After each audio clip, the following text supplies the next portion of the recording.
Kunja Bihari.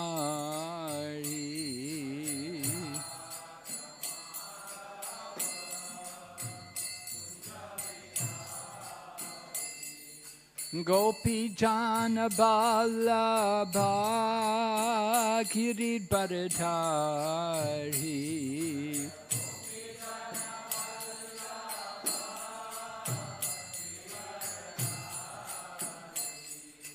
Gopi Jana Ballabha Giridharadhari.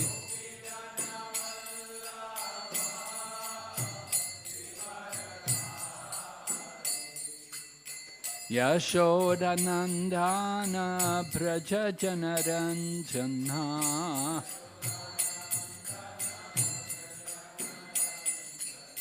Yashodanandana Braja Janaranjana.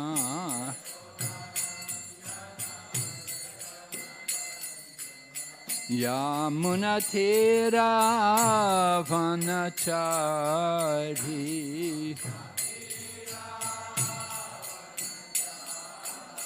Yamunatira Vanachari.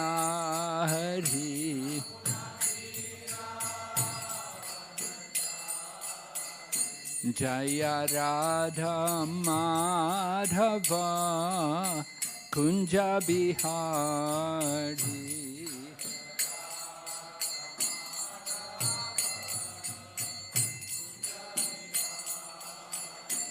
Hare Krishna, Hare Krishna, Krishna Krishna, Hare Hare, Hare Rama, Hare Rama, Rama Rama, Hare Hare.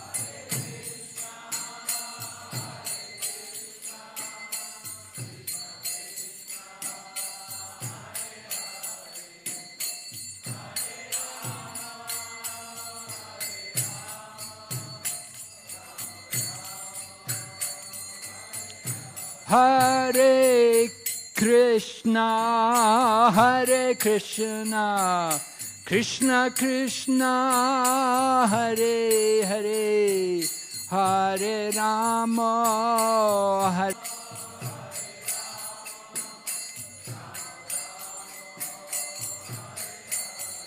Hare Krishna, Hare Krishna, Krishna Krishna, Hare Hare, Hare Rama, Hare Rama, Rama Rama, Hare Hare.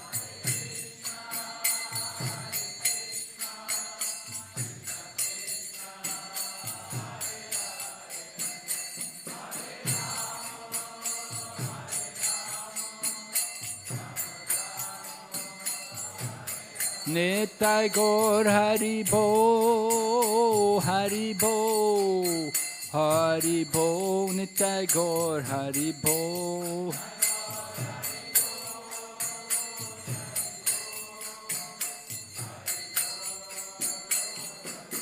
Jai Jai Prabhupada, Prabhupada, Prabhupada, Jai Srila Prabhupada.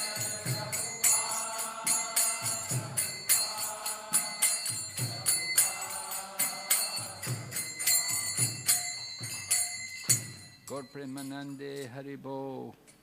Nama Om Vishnu Padaya Krishna Prastaya Bhutale Srimati Bhakti Vedanta Swamin Iti Namane. Namaste Saraswati Devi Gauravani Pracharine Nirvishesha Shunyavadi Paschatya Desatani. Om Namo Bhagavate Vasudevaya. Om Namo Bhagavate Vasudevaya. Om Namo Bhagavate Vasudevaya.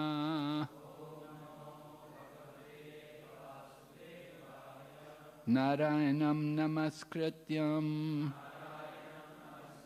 Naram chaiva narottamam Devim sarasatim vyasam Tato jayamudirhayat Nasta prayeshu vabhadreshu Nityam bhagavata sevaya Bhagavati utamashloke Bhaktir bhavati naishtaki. So we're continuing Srimad Bhagavatam, 5th canto, chapter 15, text number 11 today. हम आज श्रीमद् भागवतम के स्कंद 5 अध्याय 15 और श्लोक क्रमांक 11 से चर्चा कर रहे हैं। Chandamsya akamasya chayasya kaman duduhur ajarur ato balim Nripa pratyanchita yudi dharmena vipra yadashisham shastam amsam paretya chandamsya akamasya chayasya kaman Duduhur ajarur ato balim nipa Pratyanchita yudhi dharmena vipra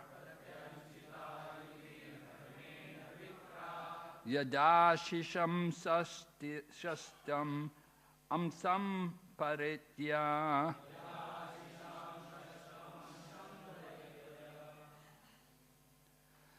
Chandamsya akamasya chayasya kaman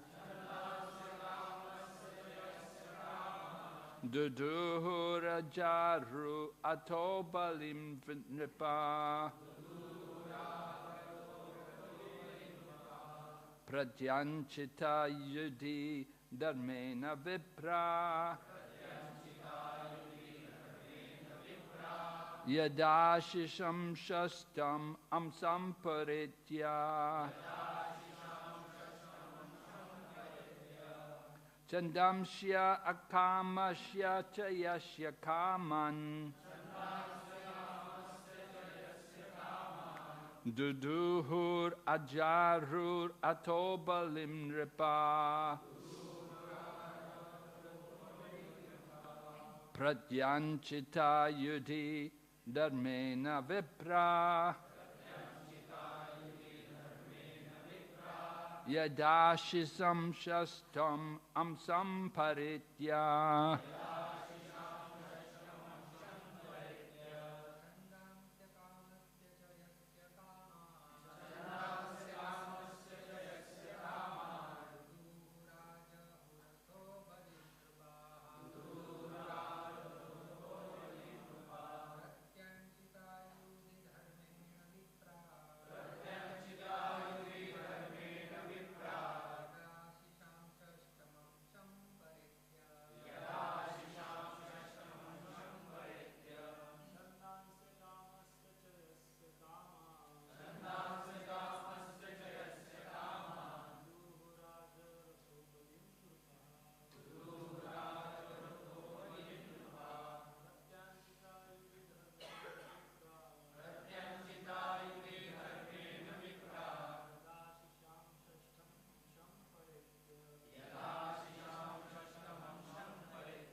Marriages.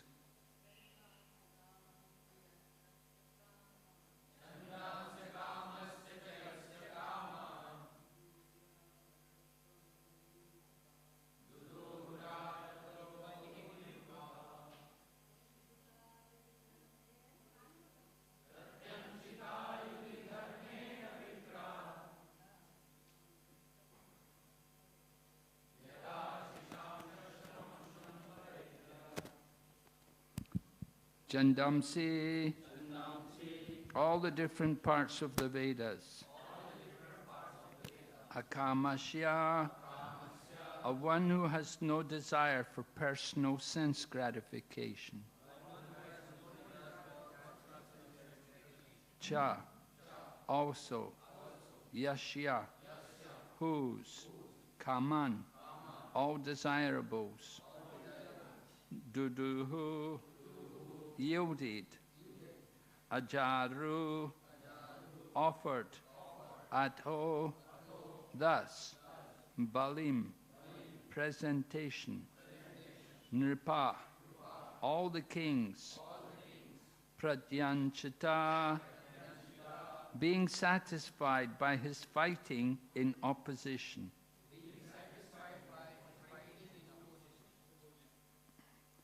Yudhi, in the war.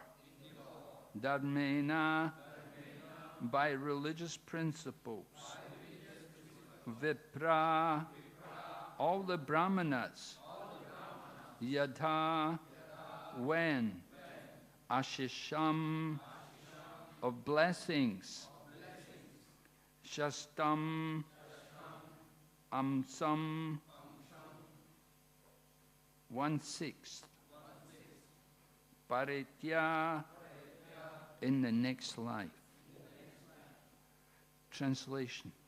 Although King Gaya had no personal desire for sense gratification, all his desires were fulfilled by virtue of his performance of Vedic rituals. All the kings with whom Maharaj Gaya had to fight were forced to fight on religious principles. They were very satisfied with his fighting, and they would present all kinds of gifts to him. Similarly, all the brahmanas in the kingdom, in his kingdom, were very satisfied with King Gaya's munificent charities. Consequently, the brahmanas contributed 1/6 of their pious activities for King Gaya's benefit in the next life. Hindi? यद्यपि महाराज गए में इंद्रिय तृप्ति के लिए किसी प्रकार की व्यक्तिगत इच्छा नहीं थी, किंतु वैदिक अनुष्ठानों को पूरा करने के कारण उनकी संपूर्ण इच्छाओं की पूर्ति होती रहती थी। जिन राजाओं से महाराज गए को युद्ध करना पड़ता, वे धर्म युद्ध करने के लिए विवश हो जाते। वे महाराज गए के युद्ध में अत्यंत संतुष्ट होकर उन्हें सभी प्रकार की भेंटें प्रदान करते थे।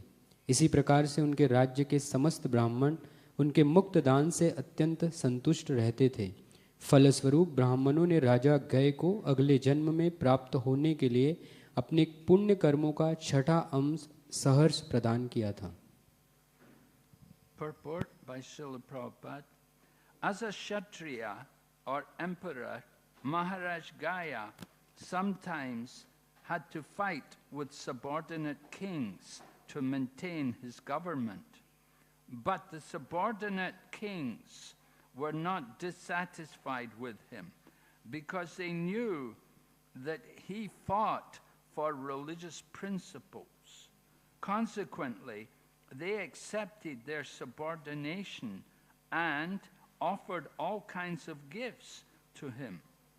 Similarly, the brahmanas who performed Vedic rituals were so satisfied with the king that they very readily agreed to part with 1/6 of their pious activities for his benefit in the next life. Thus, the Brahmanas and Kshatriyas were all satisfied with Maharaj Gaya because of his proper administration. In other words, Maharaj Gaya satisfied the Kshatriya kings by his fighting and satisfied the Brahmanas by his charities. The Vaishyas were also encouraged by kind words and affectionate dealings. And due to Maharaj Gaya's constant sacrifices, the Sudras were satisfied by sumptuous food and charity. In this way, Maharaj Gaya kept all the citizens very satisfied. When Brahmanas and saintly persons are honored, they part with their pious activities, giving them to those who honor them and render them service. Therefore, as stated in Bhagavad Gita 4:34, Tadvidi pranipatena pariprashnena sevaya. One should try to approach a spiritual master submissively and render service unto him. तात्पर्य: क्षत्रिय होने के नाते महाराज गय को अपना शासन स्थिर रखने के लिए कभी कभी अधीनस्थ राजाओं से युद्ध करना पड़ता था, किंतु अधीनस्थ राजा कभी भी उनसे असंतुष्ट नहीं हुए, क्योंकि वे जानते थे कि महाराज गय धार्मिक नियमों के लिए लड़ते थे। फलतः वे उनकी अधीनता स्वीकार करके उन्हें नाना प्रकार की भेंटें अर्पित करते रहते थे। इसी प्रकार वैदिक अनुष्ठानों में रत ब्राह्मण जन भी राजा से अत्यंत संतुष्ट रहते थे, यहाँ तक कि वे सहर्ष अपने पुण्य कर्मों का छठा अंश उनके अगले जन्म के लाभार्थ प्रदान करने के लिए राजी हो गए। इस तरह ब्राह्मण तथा क्षत्रिय सभी महाराज गय से अत्यंत संतुष्ट थे। दूसरे शब्दों में यह कहा जा सकता है कि महाराज गय ने क्षत्रिय राजाओं को अपने युद्ध से तथा ब्राह्मणों को अपने दान से संतुष्ट कर रखा था। वैश्य भी राजा के उदार वचनों तथा प्रेमपूर्ण व्यवहार से प्रसन्न रहते थे। शूद्र उनके सतत यज्ञों से प्रचुर भोजन तथा दान प्राप्त करके संतुष्ट थे। इस प्रकार महाराज गय अपनी समस्त प्रजा को अत्यधिक संतुष्ट रखते थे। जब ब्राह्मणों एवं साधुओं का सम्मान किया जाता है तो वे सम्मान और सेवा करने वालों को अपने पुण्य कर्मों का एक अंश सहर्ष प्रदान कर देते हैं। अतः जैसा कि भगवद गीता 4:34 में कहा गया है, तद विद्धि प्रणिपातेन परिपृष्ठेन सेवया। मनुष्य को चाहिए कि वह सद्गुरु के शरणागत होकर दंडवत प्रणाम, विनम्र जिज्ञासा और निष्कपट भाव से उसकी सेवा करे। ओम ज्ञानतिमिरन्धस्य ज्ञानाञ्जनशलाकाया चक्षुरुन्मीलितं येन तस्मै श्रीगुरवे नमः। वंशकल्पतरुभ्यश्च कृपासिन्धुभ्येव च पतितानां पावनेभ्यो वैष्णवेभ्यो नमो नमः। जय श्री कृष्ण चैतन्य प्रभु नित्यानंद श्री अद्वैत गदाधर श्रीवासदि गौर भक्तवृंद। हरे कृष्णा कृष्ण कृष्ण हरे हरे, हरे राम राम राम हरे हरे।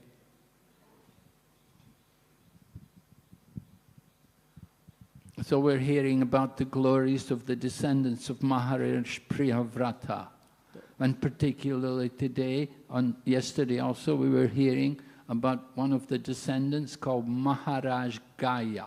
तो हम श्रीमद् भागवत के इस अध्याय में प्रियव्रत महाराज के वंशावली का वर्णन कर रहे हैं, और विशेष रूप से महाराज गय जो है उनकी महानता की चर्चा कल और आज हम कर रहे हैं। So Maharaj Gaya was a Kshatriya and he was a great king, emperor, and he strictly followed all the Vedic principles. तो महाराज गय जो थे वो चक्रवर्ती सम्राट थे और वैदिक धर्मों का अतिशय अनुशासन पूर्वक पालन किया करते थे और धार्मिक जीवन जीते थे। As the representative of God on the planet, he took care to satisfy everyone's needs. तो अपने राज्य में क्योंकि भगवान के प्रतिनिधि के रूप में वो राजा थे, तो सारे प्रजा को और सारे समाज को प्रसन्न करने के लिए और उनको संतुष्ट करने के लिए वो प्रयास करते थे। People often criticize the Vedic system of division of society into varna and ashrams. तो जो भौतिकवादी नास्तिक लोग होते हैं वो वैदिक समाज जो 4 वर्ण के ऊपर आधारित है अलग अलग वर्ण के अनुसार, तो उसकी निंदा करते हैं। We know that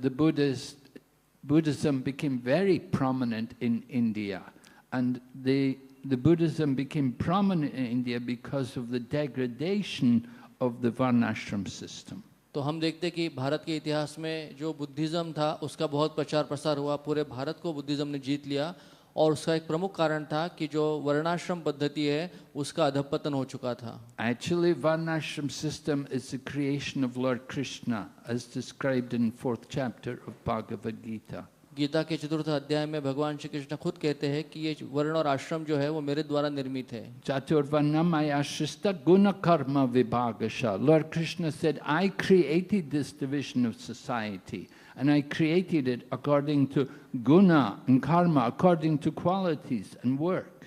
भगवान श्री कृष्ण खुद ये डिक्लेयर करते हैं कि मैंने ये चतुर्वर्णाश्रम जो है उसको मैंने निर्माण किया है, और ये जन्म के ऊपर आधार पर नहीं लेकिन गुण और कर्म के आधार पर इनका डिवीजन हुआ है। There was no mention of janma.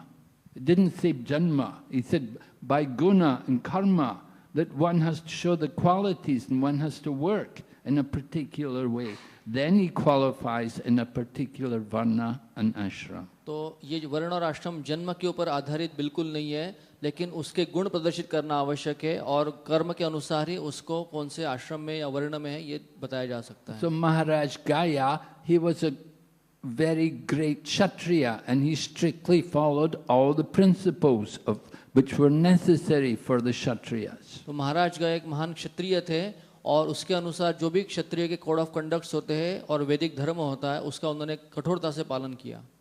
Just as a Brahmana has to have 9 qualities, the Kshatriya also is expected to be qualified. And there are 7 qualities for the Kshatriya. जैसे ब्राह्मण के गुण पहचानने के लिए गीता में 9 गुणों का वर्णन किया गया है भगवान कृष्ण के द्वारा, उसी प्रकार से क्षत्रिय कौन है वास्तविक वो पहचानने के लिए 7 गुणों का वर्णन गीता करती है। Kshatriya has to be a hero. He has to be brave. He has to go into battle without fear. तो क्षत्रिय जो होता है वो निर्भय होता है, वीर होता है और महान योद्धा होता है, कभी भागता न युद्ध से। The Kshatriya will die on the battlefield, and that's a glorious death for a Kshatriya. क्षत्रिय जो है वो युद्ध भूमि पे देहत्याग करता है और उसके लिए एक महान वो संपत्ति मानी जाती है। Srila Prabhupada writes in one purport, he said there are 2 glorious deaths. He said one is to die on the battlefield and the other is to die fixed in samadhi. तो श्रील प्रभुपाद जी कहते हैं कि इस जगत में 2 प्रकार की मृत्यु बहुत सराहनीय है, एक तो युद्ध भूमि पे धर्म युद्ध के लिए कोई अपना शरीर त्याग दे, और दूसरा कोई समाधि में अपना शरीर त्याग दे। In 1977 we saw Srila Prabhupada health failing, and he was thinking to just go to Vrindavan.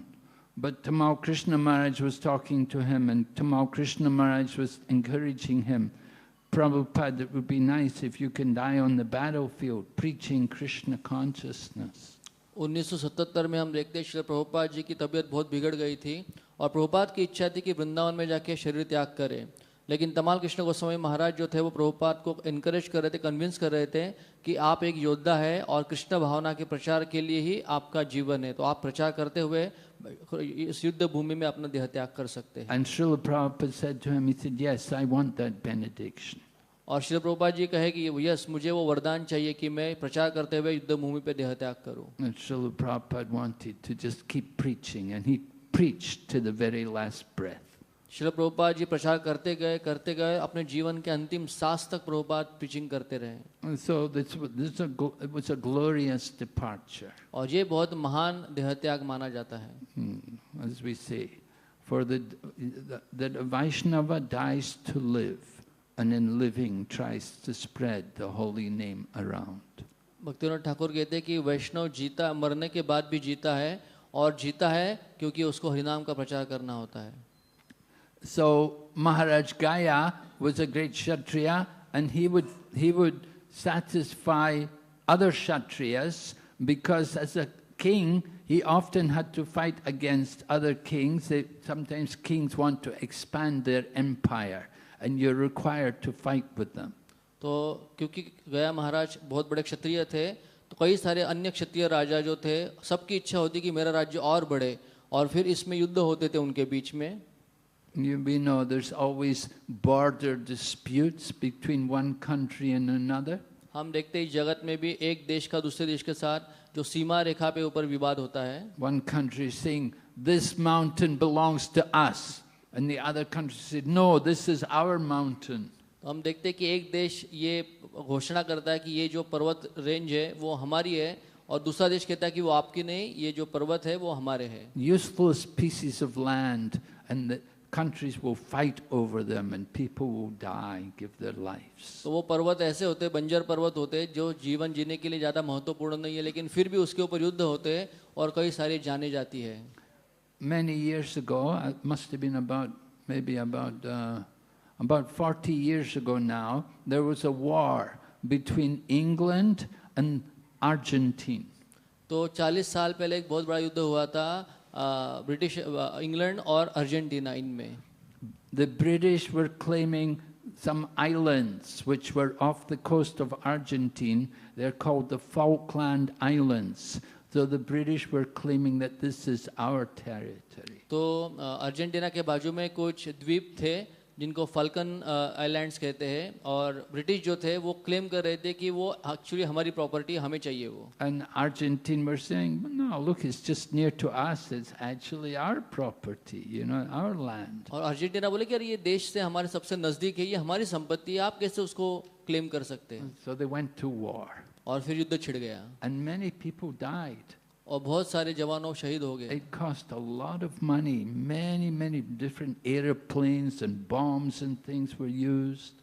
तो कई सारा वॉर मटेरियल यूज हुआ उसमें, जैसे प्लेन्स यूज हुए, बॉम्ब्स यूज हुए और बहुत सारा पैसा खर्चा हुआ। And it was so senseless because those islands which they were claiming were theirs were useless islands. There was nothing on the island. तो वो जो आइलैंड्स थे, द्वीप थे, उसमें कुछ उगता नहीं था, उसमें कुछ ऐसा महत्वपूर्ण नहीं था कि जिसके लिए उसके लिए युद्ध किया जाए, लेकिन फिर भी इसके लिए कई सारे जाने और संपत्ति बर्बाद हो गई। So that it's very typical of the Kali Yuga, how people quarrel and fight over nothing. तो ये कलयुग का लक्षण है कि बहुत ही तुच्छ विषय के ऊपर बड़े बड़े युद्ध और झगड़े हो जाते हैं कलयुग में। And they don't fight according to religious principles. और वो धार्मिक युद्ध नहीं होता है। Anyway, Maharaj Gaya was not that kind of king. When he was challenged by other kings, they did not accept his to be subordinate to him. Then there would be a battle, and he would fight them. तो महाराज गया जब राज्य कर रहे थे चक्रवर्ती के रूप में, तो कुछ कुछ राज्य होते थे जो उनके सत्ता को, शासन को मानने के लिए तैयार नहीं होते थे। उस समय महाराज गया को उनके साथ युद्ध करना पड़ता था उनको सबड्यू करने के लिए। We read about this in Srimad Bhagavatam, Mahabharata also. We read about Maharaj Yudhisthira performing Rajasuya sacrifice. हम महाभारत में भी ये देखते हैं, युधिष्ठिर महाराज जो थे उन्होंने राजसूय यज्ञ का आयोजन किया।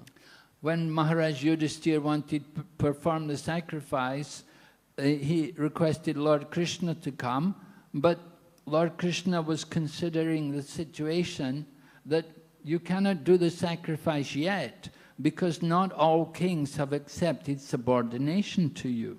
तो महाराज युधिष्ठिर ने जब भगवान श्री कृष्ण को न्योता भेजा कि मैं ये राजसूय यज्ञ कर रहा हूँ तो आप कृपया आइए, तो भगवान श्री कृष्ण ने परिस्थिति को देखते हुए युधिष्ठिर महाराज को कहा कि अभी तक आप तैयार नहीं हुए इस राजसूय यज्ञ के लिए, क्योंकि सारे जो राजा है सभी आपको समर्पित नहीं है। In order to perform the Rajasuya Yajna, all the kings in all directions, they all have to admit subordination to the king who is performing the sacrifice.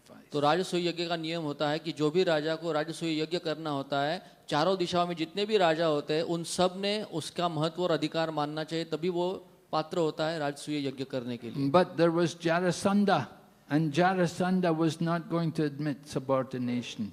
लेकिन मगध में जरासंध था जो बिल्कुल किसी के प्रति शरणागत होने वाला नहीं था, वो खुद को स्वतंत्र मानता था। And Jarasandha was very powerful. He had the strength of 10,000 elephants. तो जरासंध बहुत शक्तिशाली था, उसके भुजाओं में 10,000 हाथियों का बल था।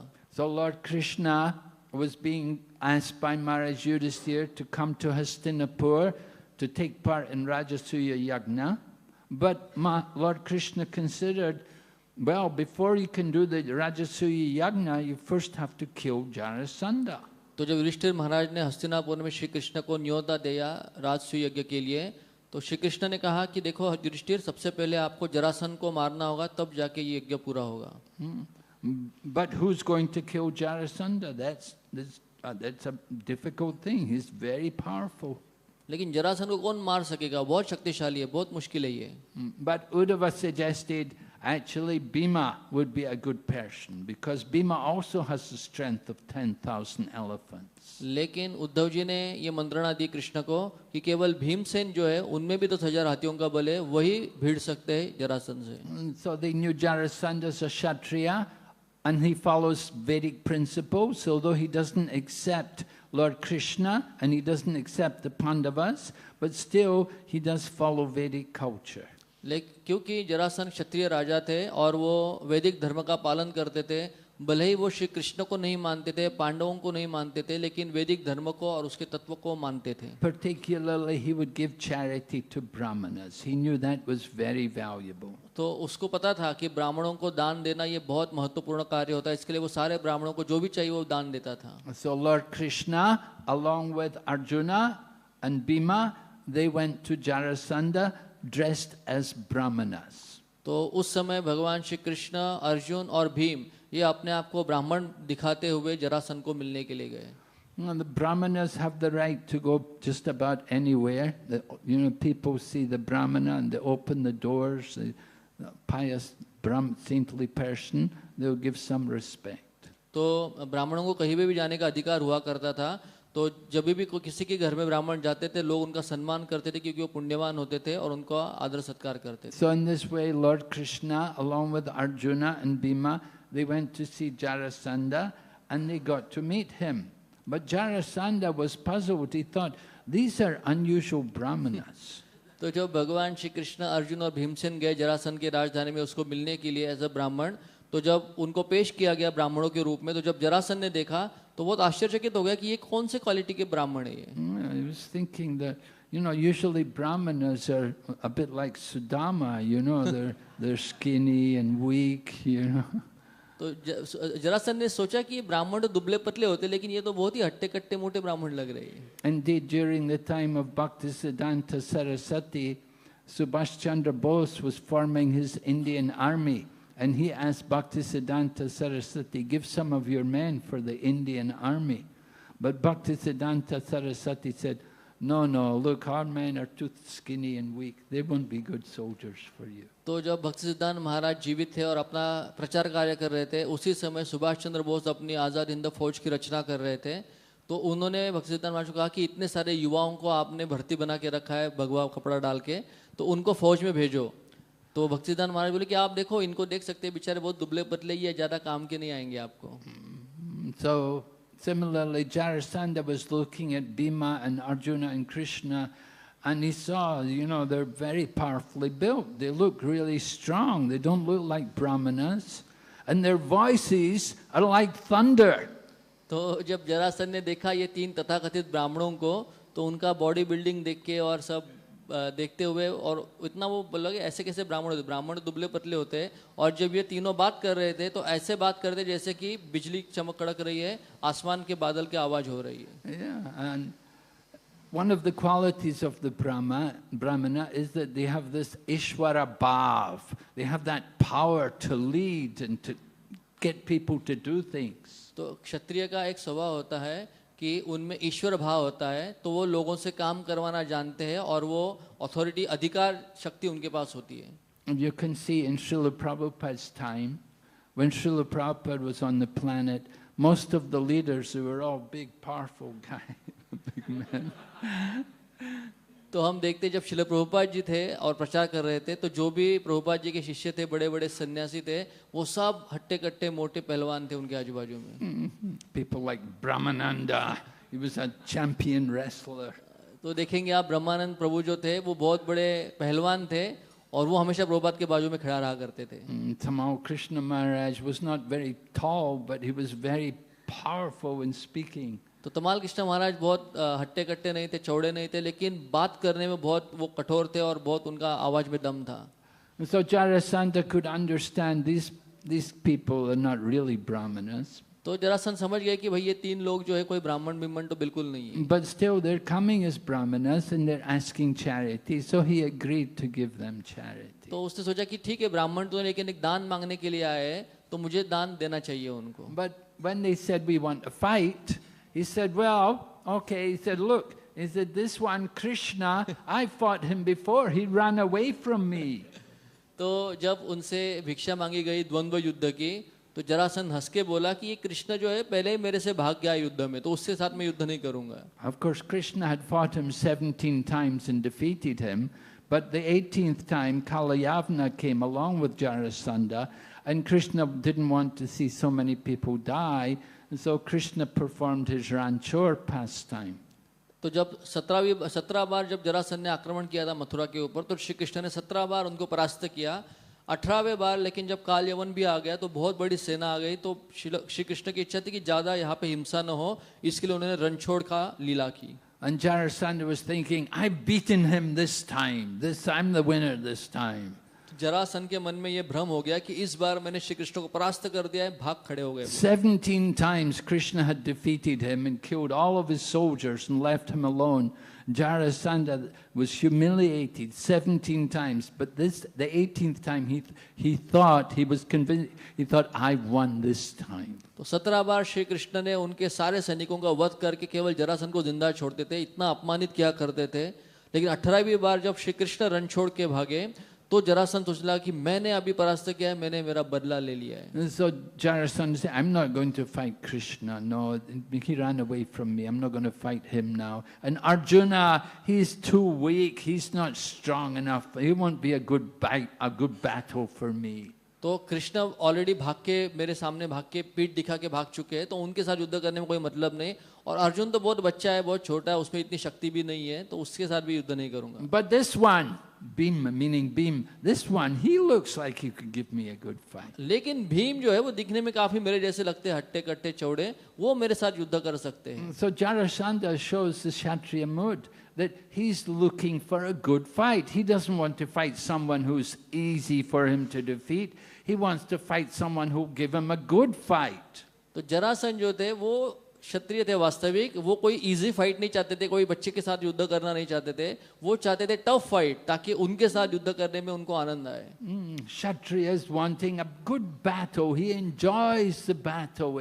It's the nature of the Kshatriya that they take pleasure in having a good battle. तो क्षत्रिय जो होते हैं उनको एक अच्छा युद्ध बहुत पसंद होता है, उनमें उनको बहुत आनंद आता है।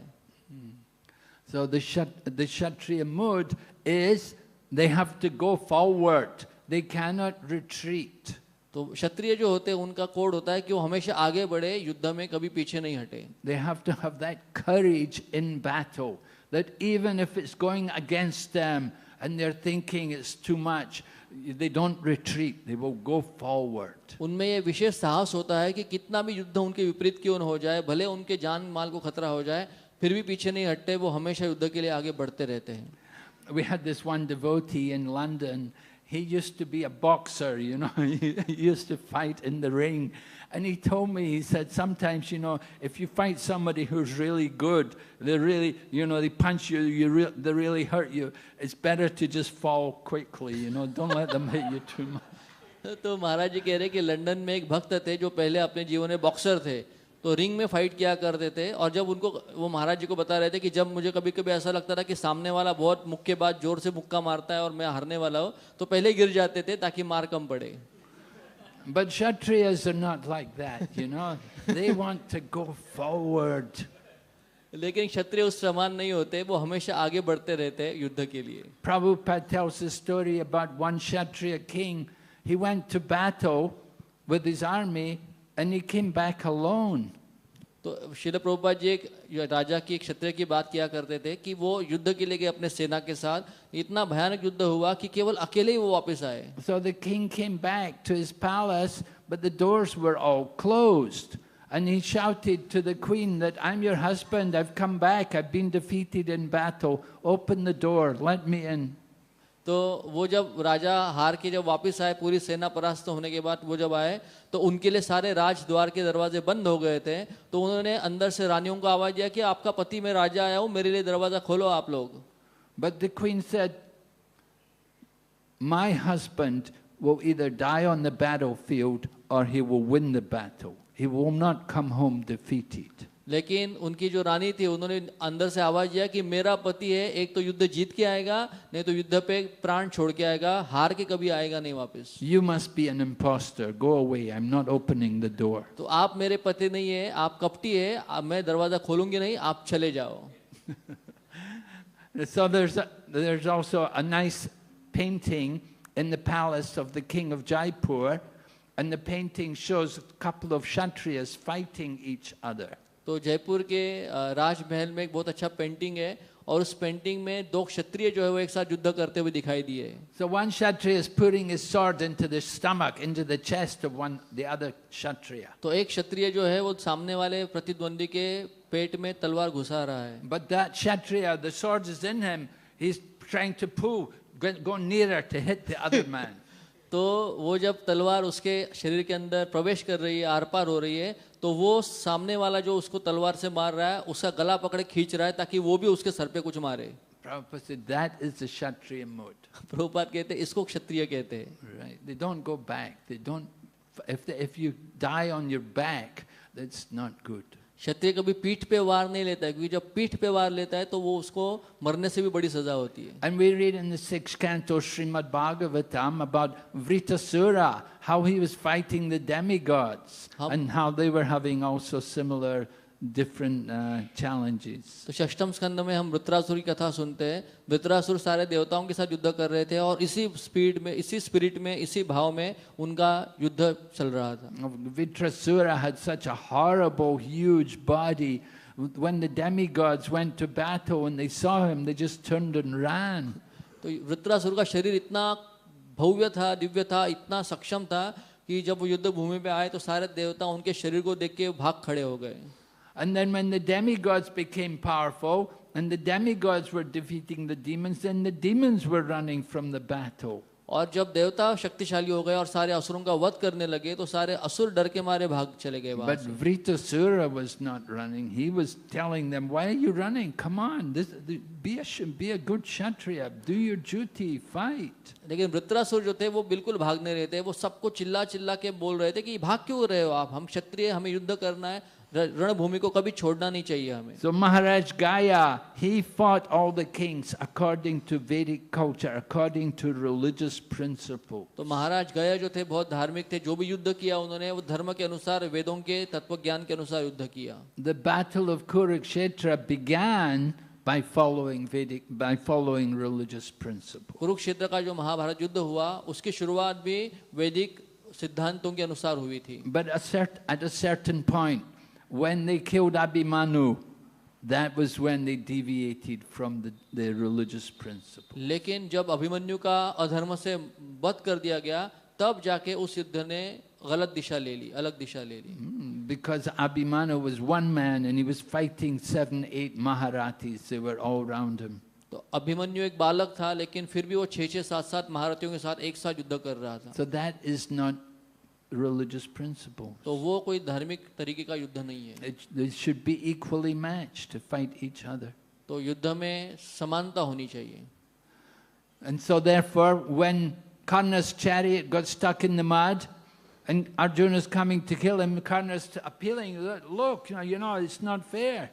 तो जब कर्ण और अर्जुन का युद्ध चल रहा था और कर्ण के रथ का चक्का जब धंस गया जमीन में और वो निकालने के लिए नीचे उतरा, तो जब भगवान के आदेश के अनुसार अर्जुन ने प्रहार करना शुरू किया तो कर्ण कहा कि मेरा पहिया फंसा हुआ है, मेरे पास शस्त्र अस्त्र नहीं है, ये धर्म नहीं है, तुम क्यों प्रहार कर रहे हो मेरे ऊपर. But Lord Krishna said to Arjuna, he said, there was no mercy to Abhimanyu. There should be no mercy now. Go and kill him. तो श्री कृष्ण ने कहा अर्जुन को कि अर्जुन, जब अभिमन्यु के साथ अधर्म किया गया था, उनके साथ अत्याचार किया गया था, तो इस समय आप कर्ण के ऊपर भी उसी प्रकार से अत्याचार अधर्म करके उनका वध कर सकते हो. So although they began by following religious principles, the whole battle deteriorated.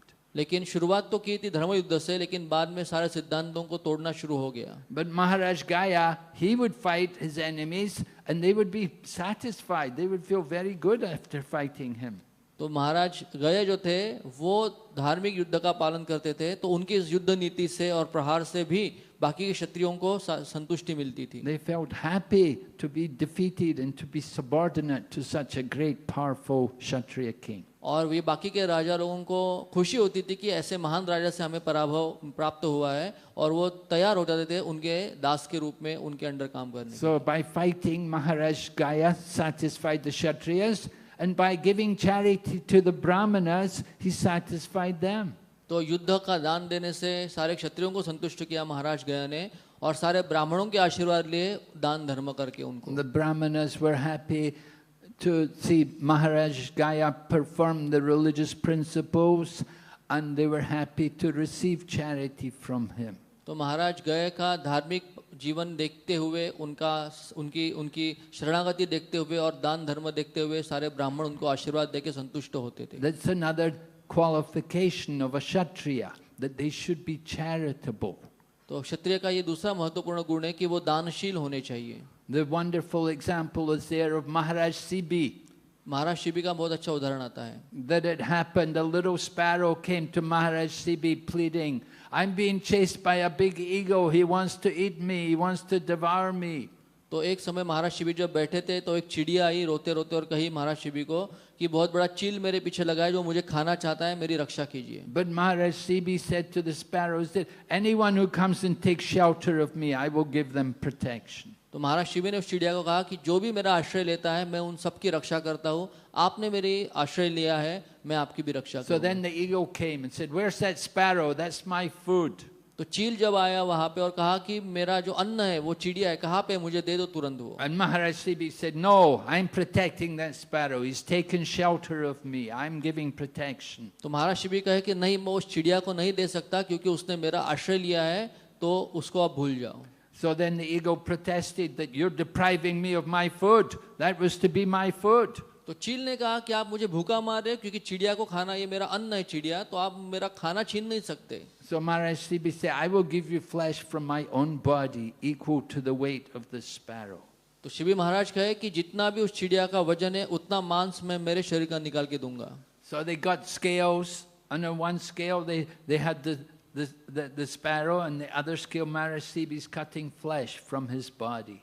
तो तुरंत राज दरबार में एक वजन काटा लेके आया गया और एक तराजू में, एक पल्ले में उस चिड़िया को रखा गया और दूसरे पल्ले में खुद शिबी महाराज अपना मांस काट काट के रखने लगे। But the sparrow was so heavy. The more he was cutting flesh, it was still not equaling the weight of the लेकिन वो sparrow. छोटी सी चिड़िया इतनी हेवी थी, इतना वजनदार थी कि कितना भी मांस डाला जाए दूसरे पल्ले में वो ऊपर ही रहता था। So Maharaj Sibi was ready to cut off his own head in order to satisfy that bird. तो उस पक्षी के संतुष्टि के लिए महाराज शिबी अपना सर काट के रखने के लिए भी तैयार थे। So that was the glory of Maharaj Sibi, that he was so charitable. He was giving his own life to save another.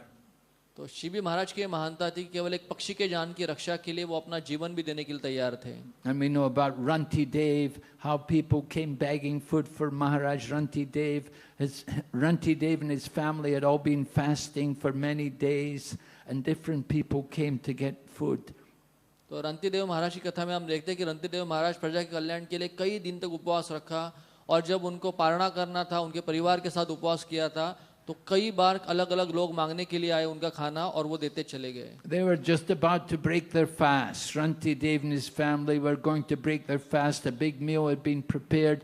Then a Brahmana came and he said, I'm very hungry. तो जब रांतिदेव अपने परिवार के साथ जब पारणा करने वाले थे, उसी समय ब्राह्मण आ गया और वो कहा कि मुझे बहुत भूख लगी है, मुझे खाना चाहिए। So Maharaj Ranti gave him half the food that was ready. तो जो भी अन्न बना हुआ था, प्रसाद तैयार था, उसमें से आधा उन्होंने उस ब्राह्मण को दे दिया। But after the Brahmana left, then a Sudra came with some other dogs.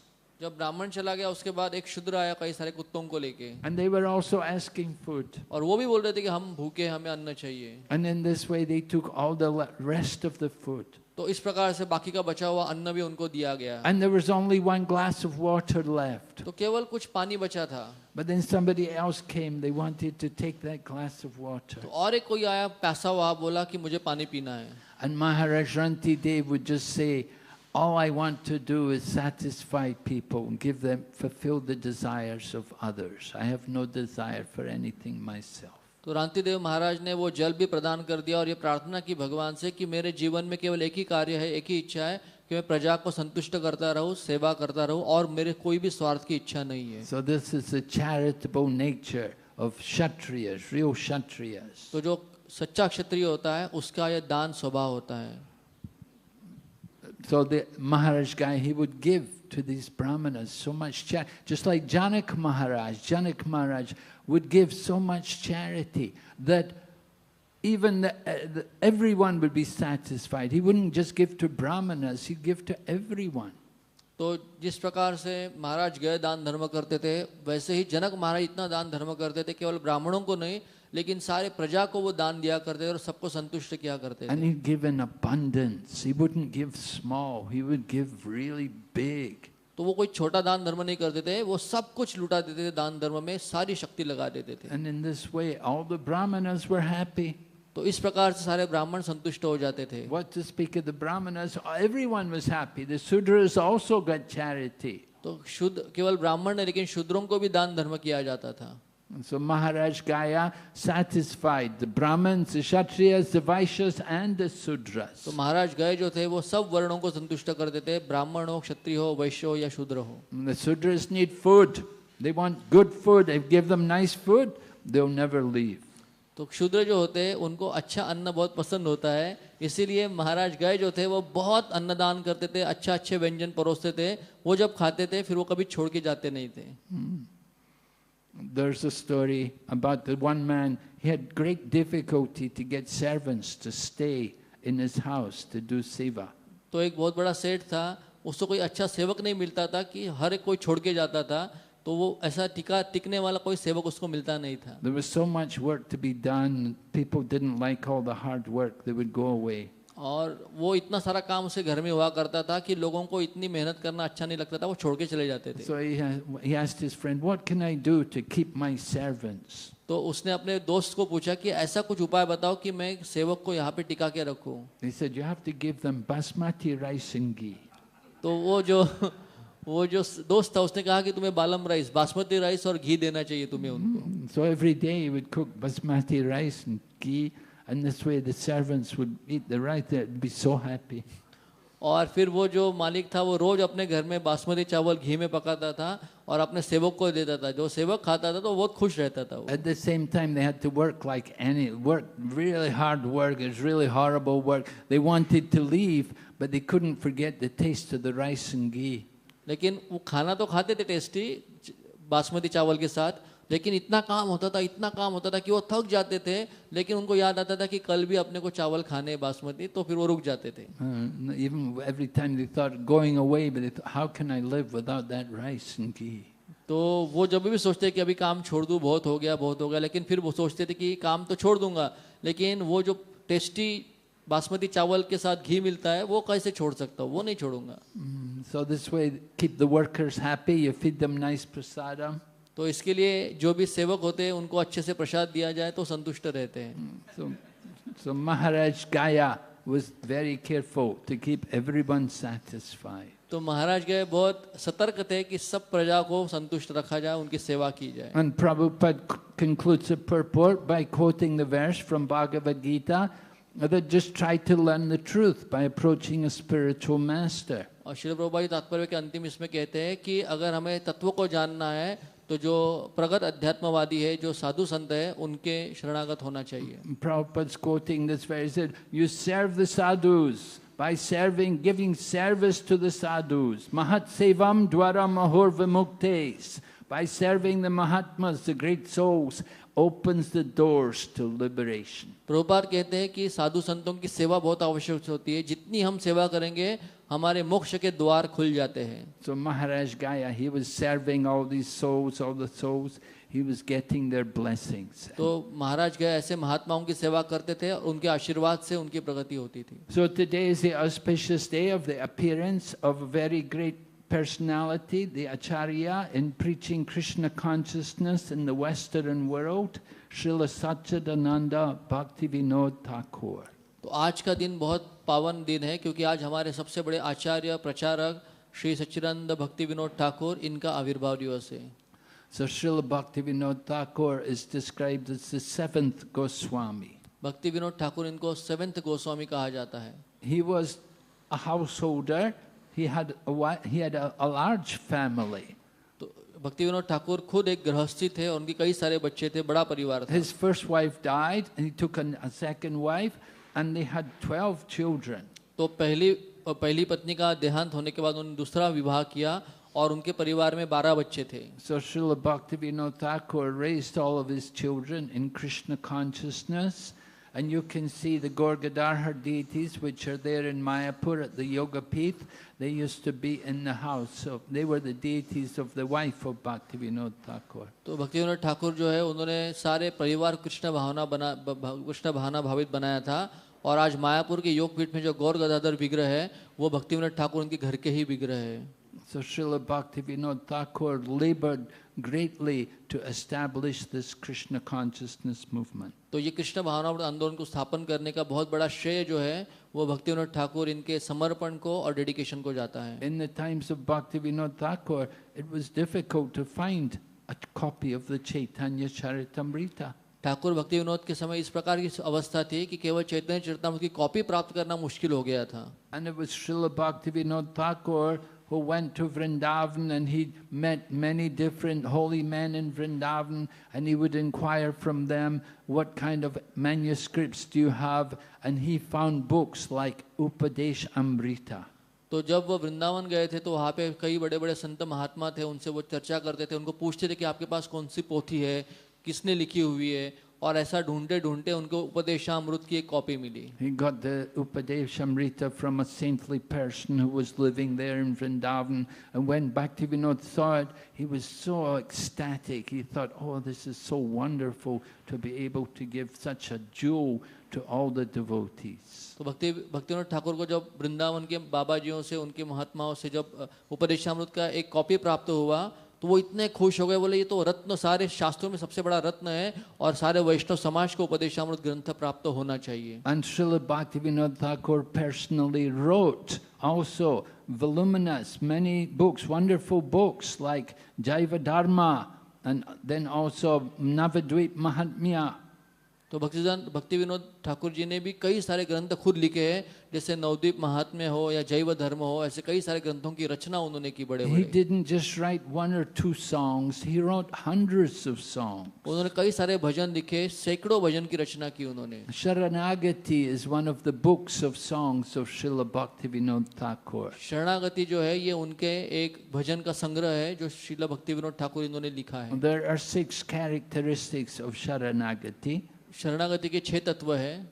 First of all, accepting everything favorable for devotional service, then rejecting everything unfavorable, knowing that only Krishna can give protection, knowing that only Krishna can maintain us, having no desire separate from Krishna's desire, and always being meek and humble. तो ये शरणागति के 6 तत्व है कि जो अनुकूल है उसको स्वीकार करे, जो प्रतिकूल है उसको छोड़ दे, और जो श्री कृष्ण रक्षा करेंगे उसमें विश्वास रखे, कृष्ण के प्रति पूरी श्रद्धा रखे, और आखिरी last one Maharaj, Meek and humble. हाँ, हमेशा नम्रता से और शरणागति के भाव में सेवा करे। So Bhaktivinoda Thakur wrote a number of songs about each of these 6 qualities. और भक्तिविनोद ठाकुर ने ये हर एक शरणागति के अंग है उसके ऊपर कई सारे भजनों की रचना की है। And we sing many of these songs और हम हमेशा इन सबको गाते रहते in हैं। our temples, and we sing like Shuddha Bhakta Charana Renu. शुद्ध भक्त चरण रेणु जैसे जो भजन है। And Jai Radha Madhava Kunja Bihari, this is also Bhaktivinoda Thakur. तो जय राधा माधव ये जो भजन रोज हम गाते हैं लेक्चर के पहले, वो भी ठाकुर भक्तिविनोद जी ने लिखा हुआ The है। Gora Arti song which we sing every night, Srila Bhaktivinoda Thakur. तो संध्या आरती, गौर आरती, वो भी भक्तिविनोद ठाकुर की रचना है। So we're so much in debt to Srila Bhaktivinoda Thakur. तो हम भक्तिविनोद ठाकुर के प्रति बहुत ही ज्यादा कर्जदार हैं। And it was in the year 1896, which was the year of the birth of our own founder Acharya, Bhaktivedanta Swami Prabhupada. In the year 1896, Srila Bhaktivinoda Thakur was writing books and sending them to America and to Canada. तो 1896 जो हमारे श्रील प्रभुपाद जी जो उनका आविर्भाव का वर्ष है, उसी वर्ष में ठाकुर भक्ति विनोद जी ने इंग्लिश में कई सारे ग्रंथ लिखे, उसको अमेरिका भेजा था। He wrote his book, The Life and Teachings of Sri Chaitanya Mahaprabhu, and he sent it to different universities around the world in the Western countries. उसी साल उन्होंने श्री चैतन्य महाप्रभु का जीवन और शिक्षा यह ग्रंथ लिखा था, और कई सारे कॉपी जो थी वो वेस्टर्न वर्ल्ड में यूनिवर्सिटीज में उन्होंने यहाँ से भेजी थी। And it was Srila Bhaktivinoda Thakur who envisioned that in the future there would be people from all over the world coming to Mayapur and chanting the holy names. और भक्ति विनोद ठाकुर जी ने स्वप्न देखा था, एक दिन आएगा जब विश्व के सारे देशों से, दुनिया से लोग आएंगे मायापुर में और चैतन्य महाप्रभु का कीर्तन करेंगे। And so Srila Bhaktivinoda Thakur, in his early life, he was working in the government service, and at one point he became the magistrate in Jagannath Puri, and he was overseeing the affairs of the Jagannath Puri temple. तो अपने पूर्व जीवन में भक्ति Vinod Thakur government job करते थे, और कुछ समय के बाद वो जब मैजिस्ट्रेट बने तो उनको जगन्नाथपुरी का एडमिनिस्ट्रेशन इंचार्ज बनाया गया, जो जगन्नाथपुरी मंदिर की व्यवस्था देखी जाएगी। So as the in charge of the temple, he would check the accounts, and he found out that the king of Puri had been taking money from the temple. तो क्योंकि वो टेम्पल के इंचार्ज थे जगन्नाथपुरी के, तो account देखना भी उनका काम था। तो जब अकाउंट में देखा कि बहुत बड़ा इसमें घोटाला है, तो उनको ये पता चला कि मंदिर के कई सारे पैसे जो है वो राजा जो है जगन्नाथपुरी का वो लेके जा रहा है। And Srila Bhaktivinoda Thakur told the king of Puri that you have to pay a fine, you have to repay all this money, and you have to do service for what you've done. तो जब भक्तिविनोद ठाकुर को ने देखा तो उन्होंने राजा से कहा कि तुमने इतने सारे जो पैसे उठाए मंदिर से, आपको ये फिर से देना चाहिए, भगवान की सेवा में पैसों को लगाना चाहिए। So that king of Puri was so upset with Bhaktivinoda Thakur that he hired a number of brahmanas to do a yagna to kill Bhaktivinoda Thakur. तो राजा इतना गुस्सा हो गया अपमान से तो उसने भक्तिविनोद ठाकुर को नष्ट करने के लिए कई सारे ब्राह्मणों को बुलाया और अपने महल में अभिचार यज्ञ, काली जादव का यज्ञ करना शुरू किया। And at the end of the yagna, the son of the king of Jagannath Puri died. और जब यज्ञ खत्म हुआ कई दिनों के बाद, तो राजा का जो पुत्र था, राजपुत्र एकलौता, उसकी मृत्यु हो गई। That shows something of the power of Srila Bhaktivinoda Thakur. ये भक्तिविनोद ठाकुर की महानता की और शक्ति का परिचय देता है। He was a very, very powerful, saintly personality. तो बहुत शक्तिशाली वो संत महात्मा थे। At one point there was one Babaji coming there in Jagannath Puri. Bhaktivinoda Thakur was residing in Jagannath Puri, and he was giving classes and lectures, and there was this one Babaji was coming to hear him.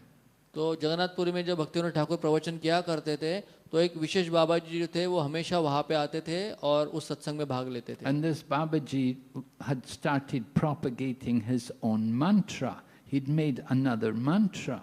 लेकिन ये बाबा जी जो थे उन्होंने अपना खुद का मंत्र बनाया था और उस मंत्र का प्रचार करना शुरू कर दिया समाज में। And Bhaktivinoda Thakur told him that this is not right, that your mantra is not shastric, you should not propagate this adharma.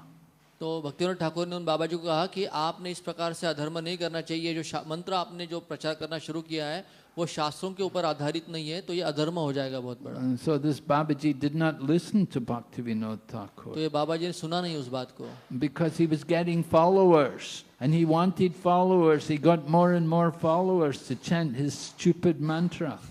तो ये बाबा जी को बहुत सारे अंधे लोग मिलते थे जो ये मंत्र को जप करते थे, उसका प्रचार करते थे, और वो ये फॉलोअर चाहिए इसके लिए बाबा जी उसका प्रचार कर रहे थे। Ended up the Babaji went mad. और कुछ समय के बाद वो बाबा जी जो थे वो भ्रमित हो गए, उनकी बुद्धि भ्रष्ट हो गई और पागल जैसा व्यवहार करने लगे। And then there was another yogi, a powerful yogi in Jagannath Puri at that time of Bhaktivinoda Thakur, and this yogi was claiming that he was actually an incarnation of Vishnu. तो उसी समय जगन्नाथपुरी में एक बहुत बड़ा योगी रहता था और वो इस प्रकार से प्रचार करता था कि मैं विष्णु का अवतार हूँ। And he had some yoga powers. He had fire coming out from his hair. तो उसको ऐसी सिद्धि प्राप्त थी कि उसके बालों से अग्नि की ज्वाला प्रकट होती थी। But he was a very corrupt and degraded person, and he had corrupted many young women also for his sense gratification. लेकिन जो तथाकथित जो बहुत बड़ा योगी महात्मा अवतार था वो बहुत भ्रष्ट था और कई सारे स्त्रियों को फंसा के उनके साथ वो संबंध बना के उनको भ्रष्ट करता था. So the British government were concerned about him and they asked Bhaktivinoda Thakur to deal with it. तो ब्रिटिश गवर्नमेंट जो थी बहुत हैरान हो गई थी ये सब चीज़ों से, तो उन्होंने भक्तिविनोद ठाकुर को कहा कि इस केस के साथ आप डील करो. So Bhaktivinoda Thakur went there and along with some policemen they arrested the yogi and they brought him to court. तो भक्ति विनोद ठाकुर खुद गए उस योगी के आश्रम में पुलिस के साथ, उसके साथ वार्तालाप करके उसको अरेस्ट किया और कोर्ट में खड़ा किया उसको. And the yogi cursed Bhaktivinoda Thakur that you're all going to die, you're going to die, all your family, you're all going to die. तो योगी गुस्से से चिल्ला के बोलने लगा कोर्ट में कि तुम भी मरोगे ठाकुर भक्ति विनोद, तुम्हारा परिवार सबको मैं खत्म कर दूंगा. And the yogi was fasting. All the time he was in jail, he was fasting, he didn't eat anything, and he had this yoga power. And indeed Bhaktivinoda Thakur became sick, he had a fever. तो ये योगी बहुत शक्तिशाली था. जब से उसको arrest किया था और केस चल रही थी तब तक ये कुछ भी खाता नहीं था, कुछ भी पीता नहीं था. अपने योग शक्ति से उसने सारा खाना पीना बंद कर दिया था. और उसी समय भक्तिविनोद ठाकुर बहुत बीमार पड़ गए, बहुत बुखार होने लगा तेज और चकराने लगे वो. And the yogi had many followers, many supporters, and they were campaigning for his release, and they were saying he's a good man, he's an incarnation of God. तो योगी के कई सारे फॉलोअर्स थे, बहुत बड़ा फैन क्लब था.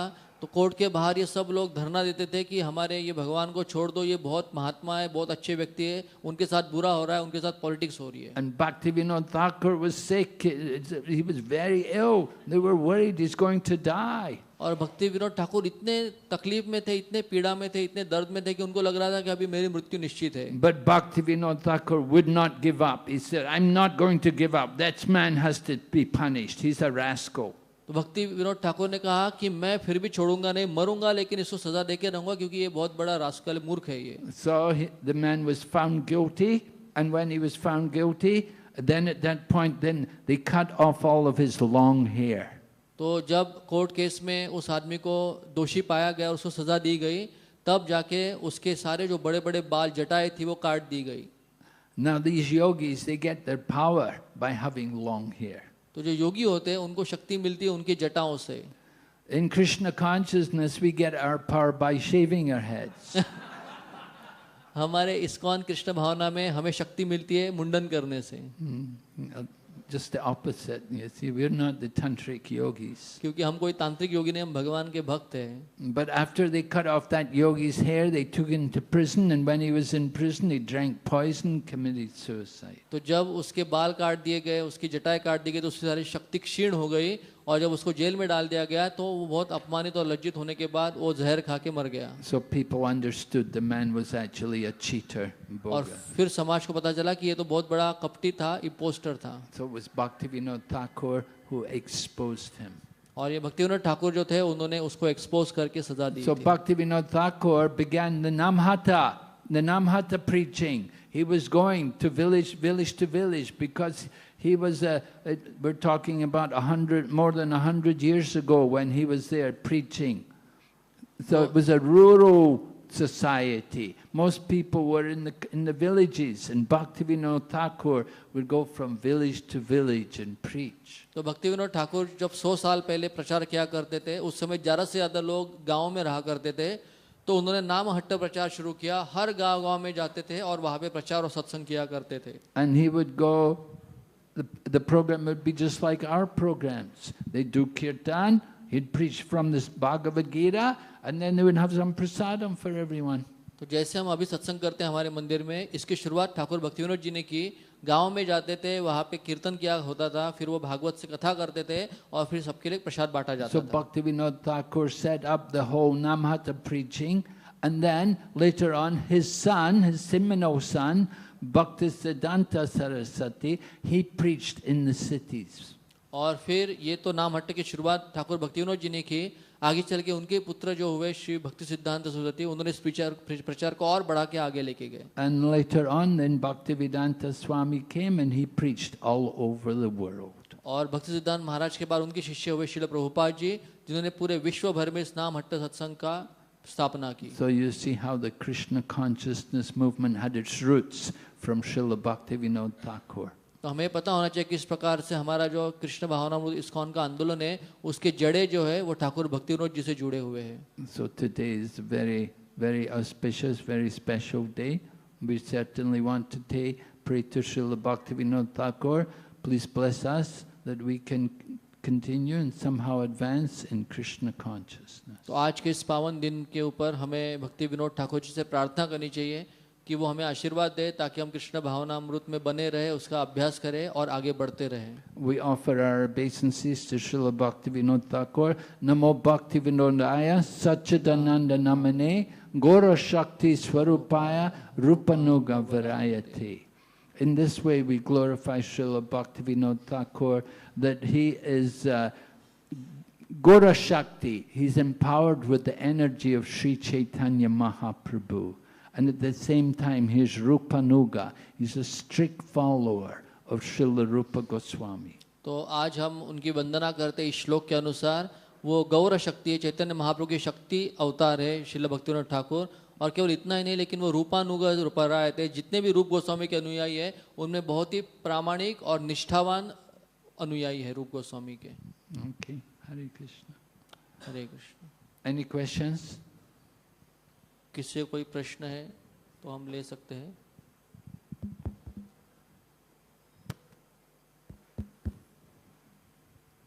There's one little pastime, a little story about Bhaktivinoda Thakur I heard. It tells about how Bhaktivinoda Thakur, as a young man, he got a job and he was working in a store. He was like an assistant in the store. And it happened that one of the customers somehow, a mistake was made.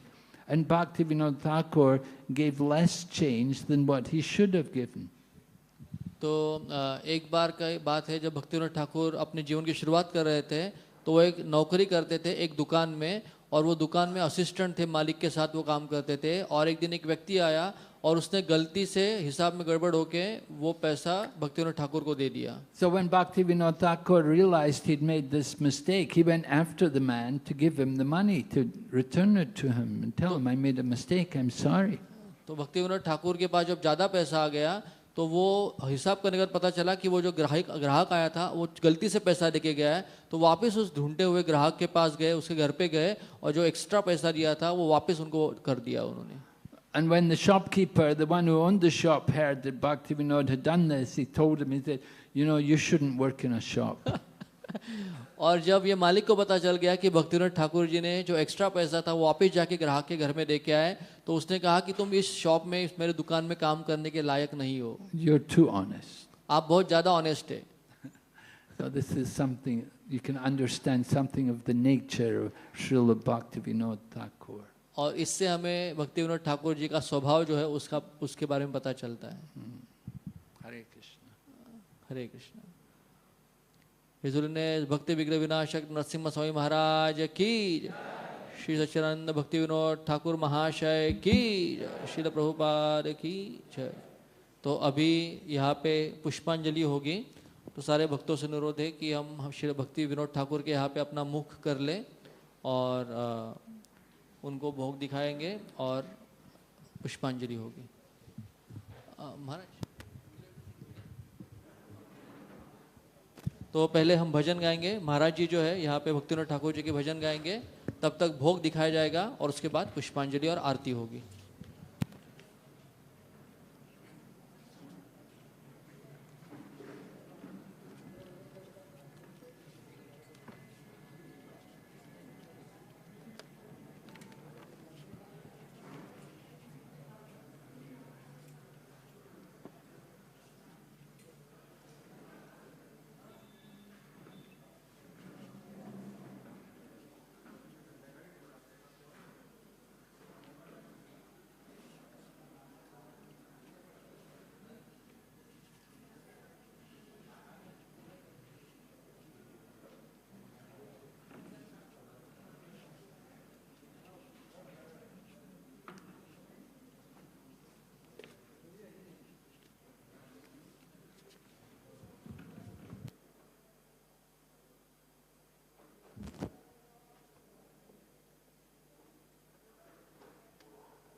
हरे कृष्ण। ओ हे वैष्णव ठाकुर दयार सागर, हे दासे करुणा करे।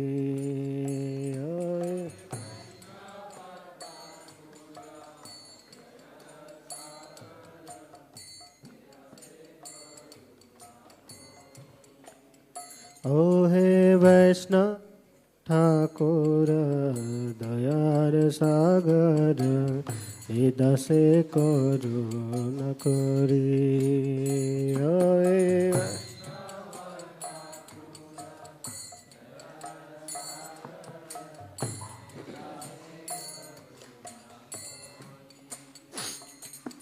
दिया पद छाया शोध हे आमाय, তোমার চরণ ধরি।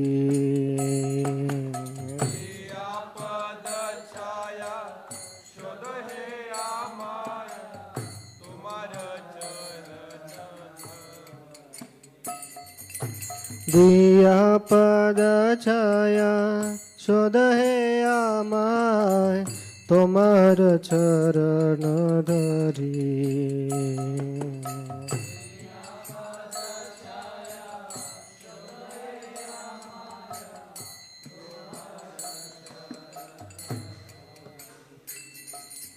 छाया बेगदमे छय दोष शोधि, छय गुण देहु दासे।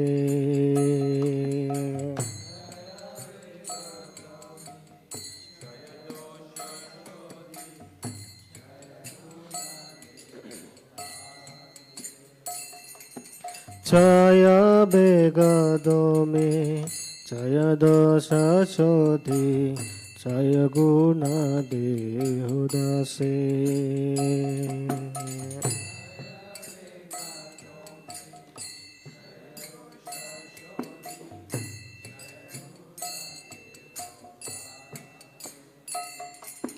छया सतसंग देह हे आमारे, बसे श्री संगेर आसे।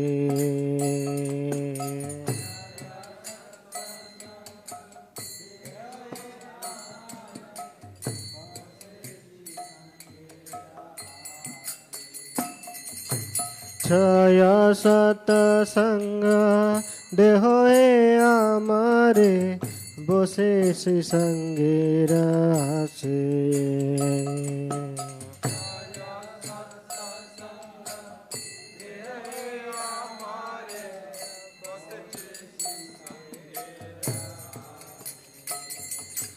एकाके आमार नहीं पाया बाला, हरि नाम संकीर्तने।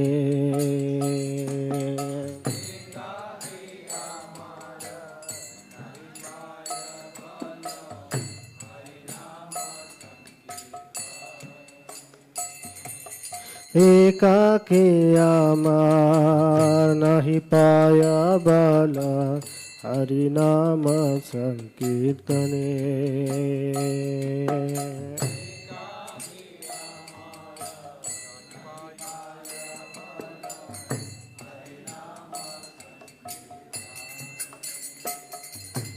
তুমি কৃপা করে সদা বিন্দু দিয়া, দেহ কৃষ্ণ নাম ধনে।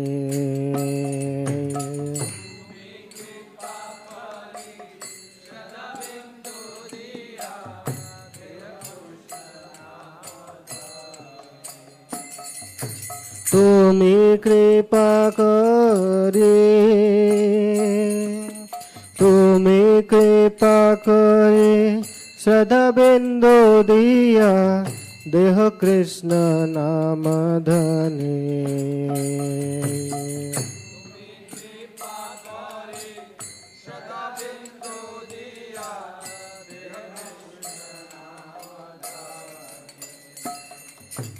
কৃষ্ণ সে তোমার কৃষ্ণ দিতে পার, তোমার শক্তি আছে।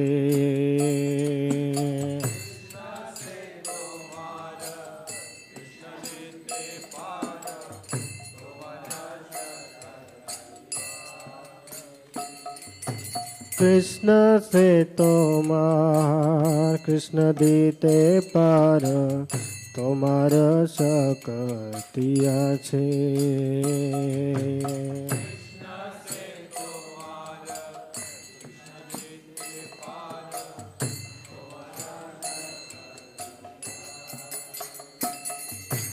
আমি তো कंगाल, আমি তো कंगाल, कृष्ण कृष्ण बोले धाई तब पाछे पाछे।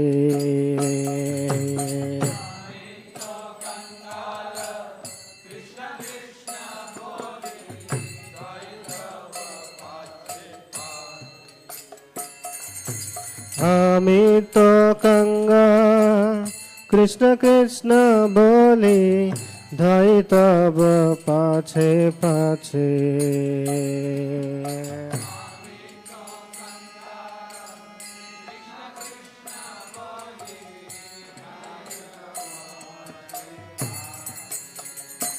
ओहे वैष्णव ठाकुरा दयार सागर, हृदय से करुण करी।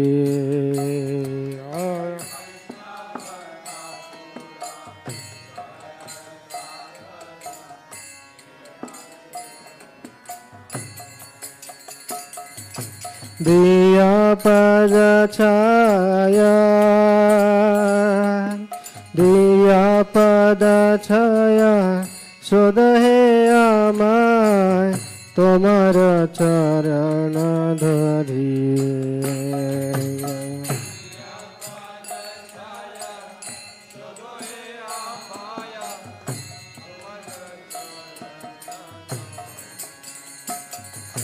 वैष्णव ठाकुर वैष्णव ठाकुर वैष्णव ठाकुर जय वैष्णव ठाकुर।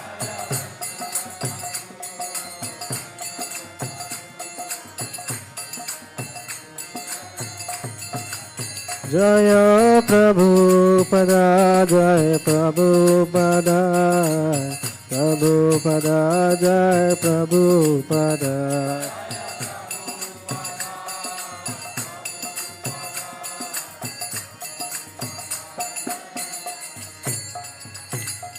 श्री सच्चिदानंद भक्तिविनोद ठाकुर महाशय की जय।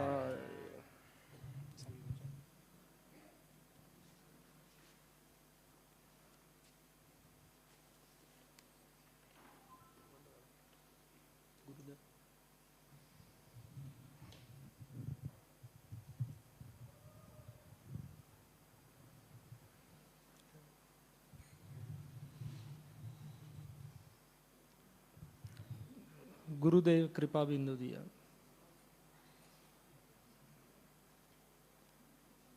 गुरुदेव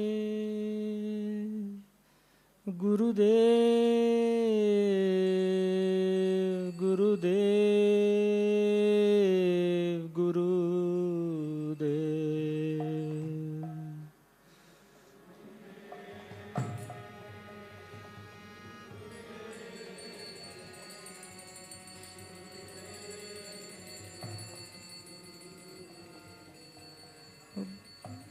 गुरुदेव कृपा बिंदु दिया, करो ए दासे तृणापेक्षा अतिहीन।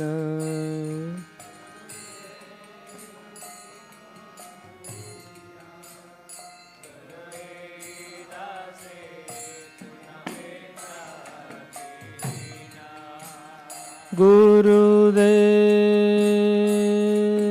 कृपा बिंदु दिया, करो ए दासे तृणापेक्षा अतिहीन।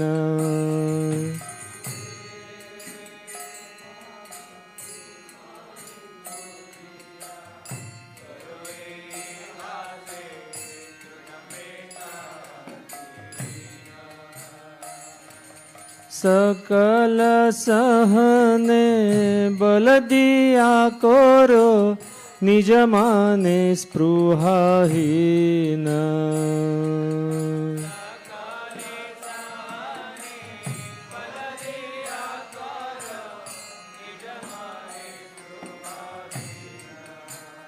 गुरुदेव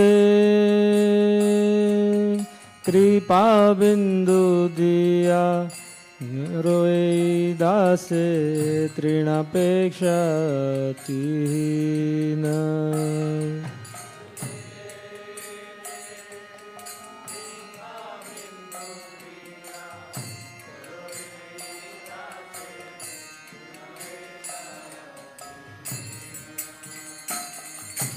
सकले सम्मा